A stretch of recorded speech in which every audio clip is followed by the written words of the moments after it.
I wouldn't get here. So it's grace. Wow. So what course did you do? Okay, so I studied, first year, so Legon gives you a buffet.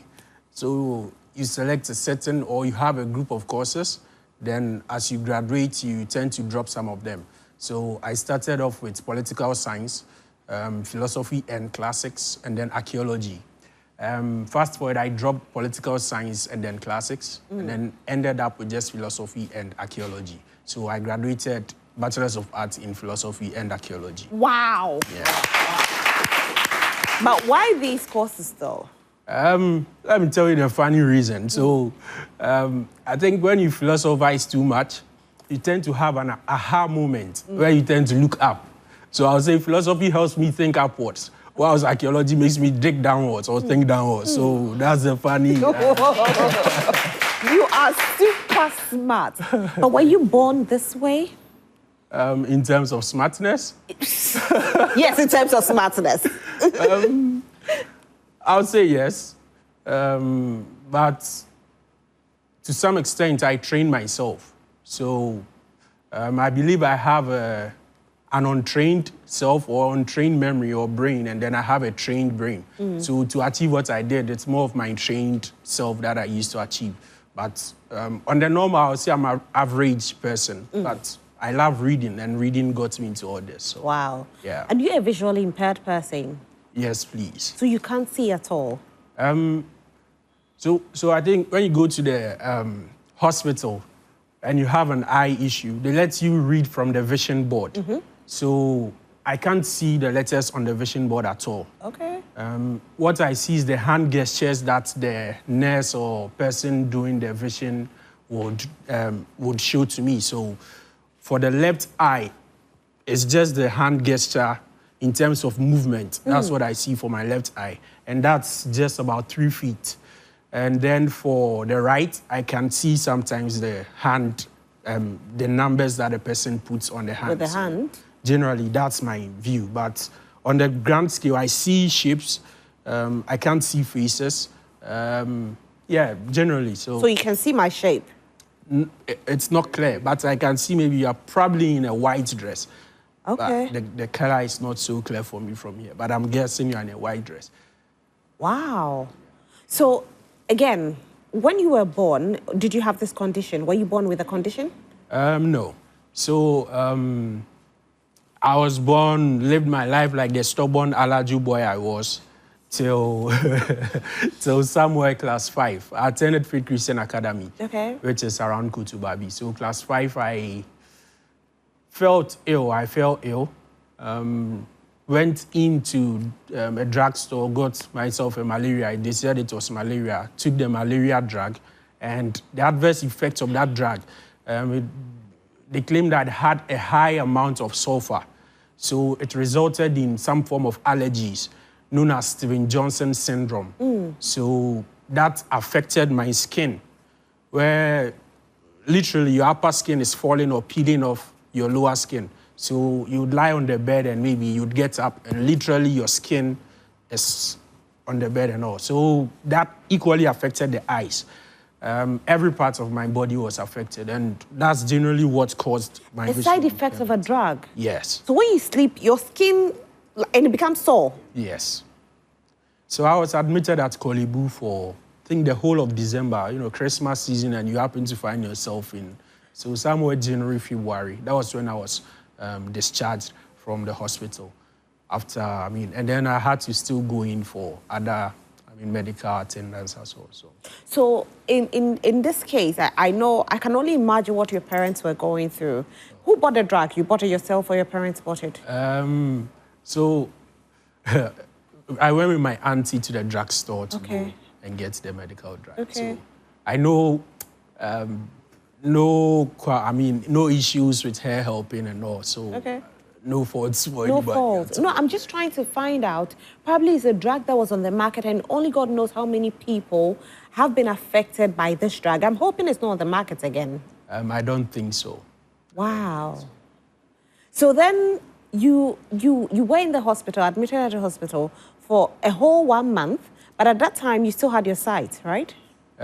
So it was within that time that the issues with the sight started. So it's like I said, it happens that your body is sore, so it means the eyelid was sore as well, and even underneath it. So it attached itself to the eye, where I couldn't open the eye. So they had to take me to theater, try and then forcefully open the eye. So that's resulted in a whole year afterwards, or 2 years afterwards, of what they call rodding. So they would actually put some form of metal with ointment inside the eye, under your lid, try and then make it separate itself from the eye, so that it doesn't get attached and you can't open it or literally go blind. So that was some difficult moments for me back then. Yeah. And so after that, when you were discharged from the hospital, you couldn't gain your sight as it was again. Yeah. How did your parents take it for them? I mean, your mom especially. It was very tough for them, honestly. That was one moment. Another moment was when I got to university. First, I went to KNUST. So, like I said, it was tough for them. I went to prayers, trying to... Your mom took you for prayers? What, they thought it was spiritual? Sometimes you believe, God solves all our problems. Yeah. Sometimes maybe he's putting the problem in a different way for you to solve rather than just prayers, so to say. So that was one means. I have been to a number of hospitals as well, trying to see how it could be solved. And in all these, financially, emotionally, it's taken a toll on them. Like I said, the second moment it really took or hit them was when I was in KNUST. So I had successfully graduated or passed my way through senior high school. I went to St. Thomas Aquinas. Okay. And then, wow, you are smart. Thank you.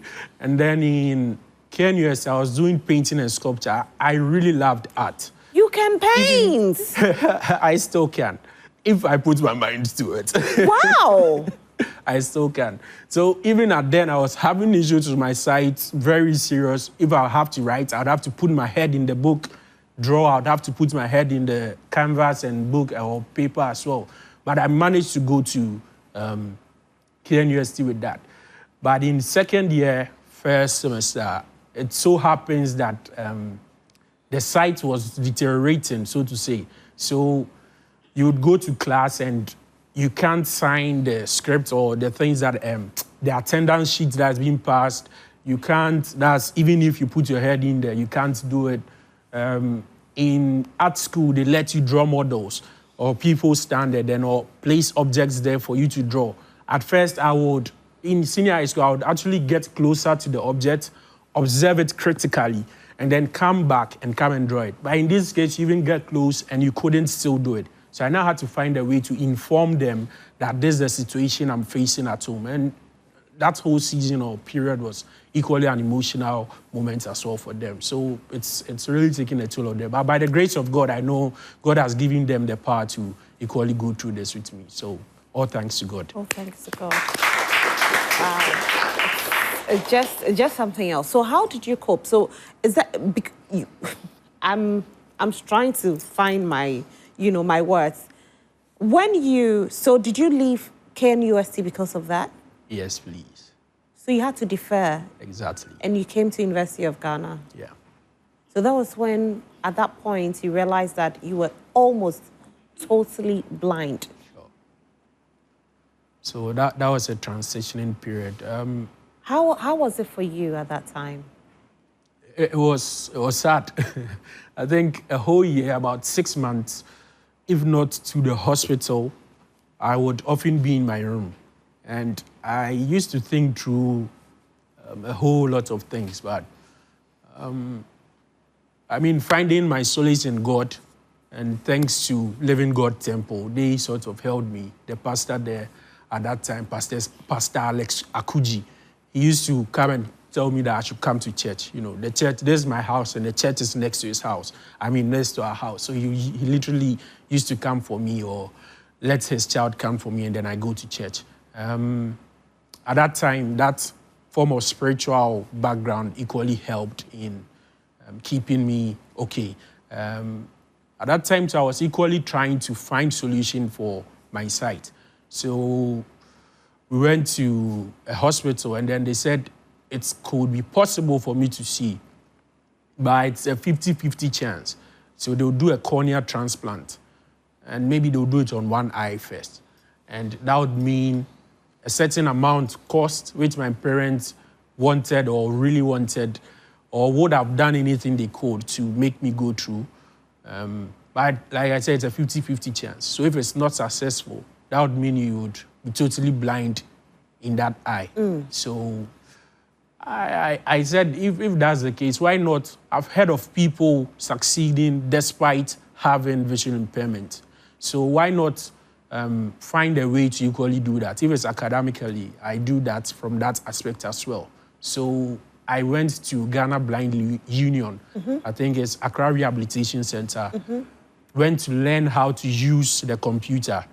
Someone directed me to go there. That's Mr. Ferguson. And I went to learn how to use the computer. I don't know how to braille. So I now had to learn or understand things using my ears rather than my eyes. So that's what helped me acquaint myself to how I can now write now by typing, how I can read now by using the sound on the computer. Then I reapplied to University of Ghana, then got in. Wow. So, did you have to rewrite exams? What's it again? I did okay when I was still struggling. I think the least grade I had was core maths, because you are sitting in the class, you can't see the board. And everything they are writing, you are possibly imagining it's being done there. So that took a toll on me in terms of core maths. I had a C6 in core maths. C6 is least grade. No, I was expecting to do far better. Wow. So how did you cope in the university when you went back to University of Ghana? This time round, you couldn't do anything on your own. You needed aid. Yeah, so the University of Ghana has systems in place to support persons with disability that come to the school. So the first thing is admission-wise. So I applied. I actually went to that interview. When you apply as a person with visual or disability, you'd have to come for an interview for them to certify in a way and then equally give you your course. I got there, I didn't know what to do. I only remember in choosing my courses online, I chose law, which I knew I wouldn't get. The rest, I don't remember. Why did you think you wouldn't get it? Knowing my grades from senior high school, I just knew it was impossible. I got there and then a friend sitting by me told me, what courses do I want to do? I told him I don't know. Me, I want to draw, but now I can't do that again. So I was like, okay, then when you go, why not opt for political science, philosophy and classics, and archaeology? I said, okay, like what would that do? He said it could give me the possibility of studying law in the future. So maybe I should get that degree down and then focus on doing others in the future. So I said, okay. I entered the room of interview, and then they told me that was the option that they could give me. So I just went for it. Accommodation-wise, they also make sure to secure a room for you so that you wouldn't stress now looking for accommodation for yourself as a person with disability. So the Office of Students with Special Needs does that. So they located or found a room for me. I was in Commonwealth. Okay. Yeah, in my first year. Later, I went to Hilary Man Hall. Okay. Yeah, so that was equally another accommodation they made. In terms of class, they make materials readily available for you. So they know you can't see the materials. So they try and convert the document or the pamphlets into readable formats for you so that you can access it with your speech software when you are reading it. So these were some accommodations that the university made to make my life easier on campus. In terms of movement, I mostly depended on my friends and sometimes, my white skin and the little vision I had. So that's generally how I managed to feel comfortable within the university environments. And you were at every single lecture? I missed some. But you try to make a lot, right? Sure. Because how do you get first class? Were you like, I mean, with all that was going on, knowing that you had just had to leave KNUST because this time around your vision was totally gone, had to pick up yourself again, now study courses that you didn't really have that much of interest in, and you still got a first class. How did you do it? Okay, so in first year, I think I went in at a time where there was COVID. So that was somewhere 2020, 2021. We did about 6 weeks of studies. And within that time, I happened to find people that, knew enough. So these people helped me along my journey as well. They were sort of in level 200 whilst I was in level 100. So such people, that's one person, Mr. Sylvester Aqua, he would literally tell you that choose this course. Some of the university required courses, he would tell you that choose this one. Maybe this one will be more, simple for you to do. Don't do this. In first year, I realized that I had entered into the university at a time where I was old. So it's assumed that if you are older, you're a bit dull compared to the more energetic youth or the younger ones. So after my first semester, I decided to research or find out more about learning to make it easy for myself. And it so happened that I found a system that helped me better. So it equally contributed to my success as well. So generally, people and then the new techniques I used in studying, that's what helped. Wow. So what technique was it? Okay, so... Today, I want to get all the gist. No problem.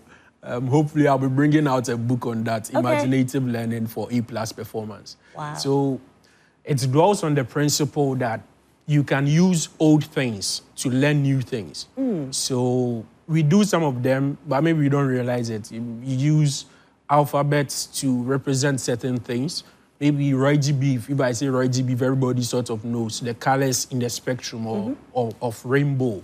So red, orange, yellow, green, blue, indigo, violet. That's an acronym, yet it's representing acronym being alphabets, which you already know. If I wake you up anytime to recite your alphabets, you would remember them. So you already know that. If you are learning something new, you can use those alphabets to learn those new things. It goes further even into the images and the locations you've been to. So maybe just to help. Let's say you are interviewing me and you probably have questions. You don't want to forget the questions. So you've located 3 locations within this space. And then the first would be maybe my spiritual life. So within this seat, anything that represents spirituality for you, you let it be in the seat. Then the next would be maybe my academic life. That would be within this area. And then the third thing, maybe my relationship life. That would be out there. So as you ask me the questions, you literally don't have to look at your sheet, your paper to question me or to ask me the questions. But within your thinking, you remember, okay, the first seat, who was here? Maybe Jesus Christ was there. And that is what spirituality. So how is your spiritual life like? Then I talk to you. I'm done with that. Maybe you question other things. You know that the next thing you saw within this space was my academic life. Maybe a book was here. So how is your academic life like? Then you ask me, I answer. So generally, like I'm saying, it's based on old principles, using it to learn new things. So that's amazing. I'm baffled this afternoon. You are so intelligent, it's not funny. Like, you still want to pursue law, right? Hopefully. Maybe a PhD in philosophy wouldn't be bad. Wow. So, some people might think that somebody who is who probably is disabled in the university or physically challenged, let me use that, sorry about that. Somebody who is physically challenged, that person's grading system will be a bit better, or they'll be a bit lenient to those people as compared to those who are not physically challenged. Is that so? I know lots of people who have Fs in their, MIS or their grading portals. And these are people who are disabled or like you said, persons with disability. So it's not the case. Your effort will determine what you get. The university has strict rules in terms of that. And I think the explanation with what I've told you, so every examination I literally went to, I made sure I was extremely fortified, so to say. I either had the book literally in my head before I entered the hall, such that if any question comes, I won't be able to answer. So it's not the case that maybe the university tends to give free grades or pity grades to students at all. Your effort determines what you get. So you earned your first Exactly. class. I mean, for me, I'm like, whoa. I don't know why I'm so amazed this afternoon having this conversation with you. And you have a book, The Imaginative Learning for A+ Before Me. Yeah. Is it coming out soon or is it out already? It will be out soon. So I applied for the ISBN not long ago. So by the end of March, I should be able to give a copy to the library. So before March, I'm sure the book will be out. I'm too baffled this afternoon. Anybody wants to say something to him? Because I don't know, probably I'm there. I have a wonderful studio audience, actually, and they are admiring you so much. Anybody wants to say something? You take the microphone, just one person. Oh, it can be a contribution, doesn't have to be a question. So you can take the microphone and speak to it. Yeah. That's perfect. Good afternoon. Good afternoon. Thank you once again for empowering the youth and giving hope to persons like you. And congratulations. Thank you. I saw the news, but I didn't know you were the one, so I'm happy to see you in person. And I'm also a graduate of the University of Ghana, so I'm glad we are from the same, school. Okay. Yeah. So keep pushing and then, don't give up. People are looking up to you, so thank you. You have no idea how many people you have inspired because you became a valedictorian. You defied all the odds and you did it. How did your parents feel when you told them that you were the valedictorian? My mom was so happy. I think I had heard the news already, but I didn't want to break it to them. I wanted it to be concrete before I told them. So I think a day before meeting or submitting my pictures to the school, and as well as my profile, that was when I told them about it. And my mom was very happy. She knew I had gotten good grades, or so to say good grades, but she didn't know the impulse of it as in being valedictorian or the likes. My dad was also very, very happy about it, even on that day. I'm happy for them and they're also happy for me. Oh, I can only imagine. That's a proud parents moment. Sure. I like that. And so on the screen is a picture with you and the Vice Chancellor. Yeah. Wow. And that's a dream come true, actually. Really? So prior to going to the university, I had just taken a moment. I was just thinking that when I go to UG, what do I want to accomplish here? Because this was, like I said, the space of time which I was free. I wasn't doing anything at home.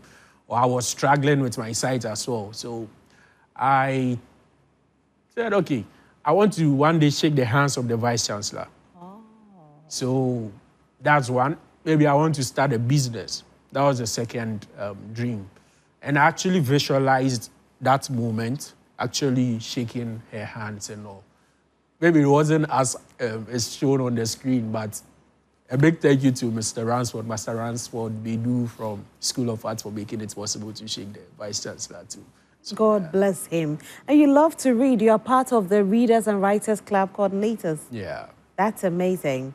Anyway, Shola, there are some messages coming in. And yeah, I heard you say My that. spirit has been lifted I'm because, telling you. Hearing such stories just inspires me so much. So if you're home and you have any contribution, maybe you have some nice words for Ephraim, do send it to us on 055-157-5757, 055 1575757. Shala, what do we have? Right, let's take a few of the comments. This one says, this is good education. The number of issues is that, so the number one issue is that we are also becoming aware of the presence of Christ with us. All right, so this is from our old conversation. This one says, God bless you. You have really inspired me. Thank you, Joy Prime, for hosting him. Thank you very much. This one says that this guy has just inspired me. If he can do it, then I can. Obviously, you can. If you believe you can. And I think this is very inspiring. It is very inspiring. If he can, then we can. But we have to put our mind to it as well. I love the fact that, you know, despite all the odds, when you went to KNUST and you wanted to do arts and you couldn't, you still didn't give up. You went back to school. And it's not on the reason that purpose does change sometimes. So, or let me say, what you want to be, careers will change, but the purpose of it wouldn't change. If someone wants to be a doctor, what's the essence of it? It could be that that person wants to help others. That's the core reason for that. So if it so happens that that option is left out, are there other means through which you can still help others? If there is, if you're able to attain that height of that other space within which you find yourself, you are still able to help that person, I guess you've still fulfilled purpose. So that's what I would add to that. Amazing. So we are looking on the screen and we have some of your artwork and you painted this one. So you say you can still paint? If I put my mind to it. Wow. When was the last time you did one? Maybe 2 years ago. Whoa. I see. Shola, I think we have some messages coming in as This one well. says that, hi, Joy Prime. I love watching you. Keep on educating us. Shola, can you please congratulate him for doing so well and handling his disability in an impressive way. It inspired us all to do more and never give up just because of an accident that happens along the way. This one says that I always used to see him on campus and I'm so happy for him. This one says, good afternoon, Isaac Usuotiapia, watching from Kumasi. I'm really motivated by his achievements and I wish him all the best in all he does. This one says that meanwhile, such brilliant guys will struggle to get state support to further his education because he may not be connected to any politician. What a pitiful nation. This one says that I am very happy to join your program today. Oh, thank you. This one, please ask him if he has experienced challenges such as peer bullying and others. Rosalind, that's about Ephraim, have you? Let me take two from maybe my most recent experiences. The first would be when I started service, so to say. And I think I had boarded a taxi. I was coming back from work, so I was heading back home, took a taxi, and it was a loading taxi. So I sat in the middle whilst there were two people at the side. It was getting dark, so since I can't really see people that well, I tried to immediately give the driver the money so that if there is change or something, I can get it quicker, rather than he calls for it and I might not see his hand. Yeah. So I tried giving him the money from the start. When I put my hand there, he doesn't take the money. Fast forward, we were getting closer to where I would alight. So once again, I tried giving him the money. And it was at that point, so the first person sitting on my right had alighted. So it was at that point I was also about to alight. So when I tried giving him the money, he sort of doesn't take it. And I'm also sort of concentrating on opening the door. And in that moment, I told him I can't see, so I'm just trying to give you the money. And the comment he made was to the effect that you can't see, so what? Implication being that I probably using my visual impairment to solicit some sympathy from him so that maybe he gives me a free ride. I was offended, but I'm one person that I hardly take to arguments because it's funny when people argue for me in some situations, within some minute situations. So I said, it's either maybe I would talk to their station officer about this, or maybe I would face him head on the next day. So I handed him the money, took my change, went home. The next day, I I lighted. I was going to that same place to board the car. I lighted from there, holding my white cane proudly, and then descended. And the funny thing was, his car was the one I was going to sit in again. So immediately I got close to the car. He realized his mistake. But did you know it was his car? He approached me. Okay, he approached you? Yes, so he was like, he's sorry for what happened the previous day. He didn't know this was what I was talking about, as in I couldn't see. I was like, oh, there's no problem there. At least I wouldn't have to report you to your station master. So that's one. Yeah. The second incident was on a WhatsApp page. Right after, I think the same day I had been awarded or I had been crowned, so to say, the valedictorian for the session. The evening I was chatting in the WhatsApp page, which was a senior high school group. No bitterness towards them. And one of them made a comment that it's possible that maybe it's because of his condition. That's why he's probably gotten that grade. Because sometimes these lecturers will just give them, this guy was like, chairman, like, why? Why? Because even in senior high school, when I couldn't see, but I was in the same class with you, I used to ship you. So, I like that. So why would you use this? Yeah. I mean, so these are some of the moments, yeah, that. But they don't get you down. Not at all. Yeah.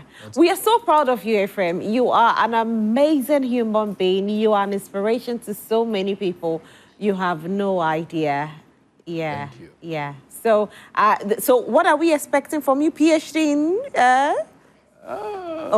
What are we? Money day, yeah. Where the money day? I like that. But hopefully if it's a PhD, maybe it's scholarship based. But once it's in Ghana here with the law school, I'm hoping to get some funding. So. Okay, nice. All right.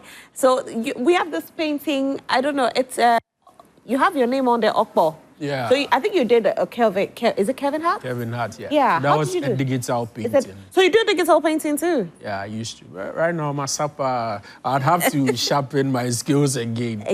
With the screen, I mean, the digital screen, for some reason, I'm able to perceive it when I magnify deep into it. So that helps. That helped in creating that one.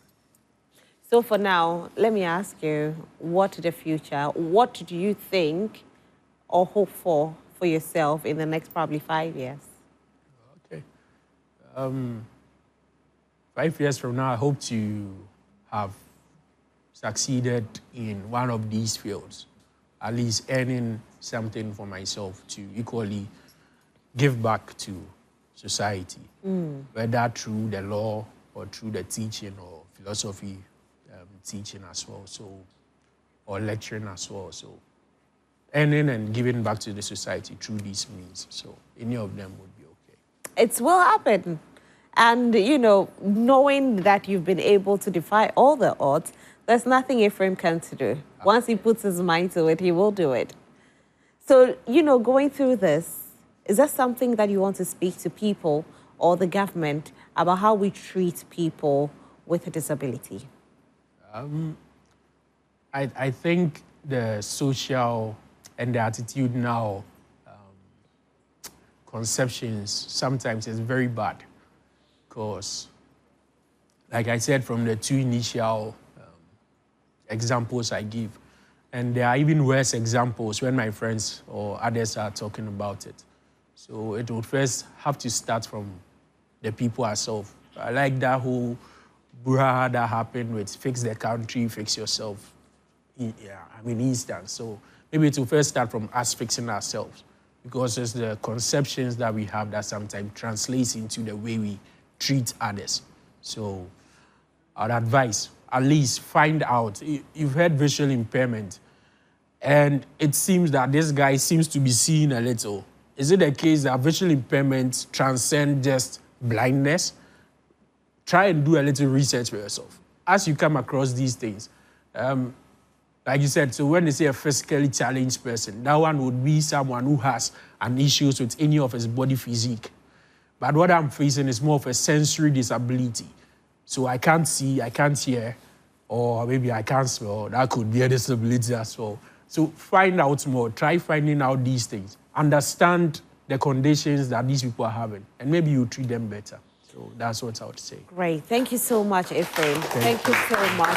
Shola, I think we have about a few messages. Yeah, this one says that I wish this gentleman all the best. And this one says, thank you for sharing your story. Keep it up. May the good Lord be with you through this journey. God bless you. God bless you. All right, Ephraim, thank you so much. And we'll definitely, be seeing you, in future. Because we know the future is bright. With Ephraim, everything is possible. And we've had a conversation with Ephraim Aye Orakatete, and he is a valedictorian from the University of Ghana, and he has been able to defy the odds despite his visual impairment. You can do it too once you put your mind to it. And his book will be out shortly. And so when it comes out, make sure you grab a copy because it could help you to become a valedictorian one day. We'll take a quick break. When we come back, we have more for you. Do stay.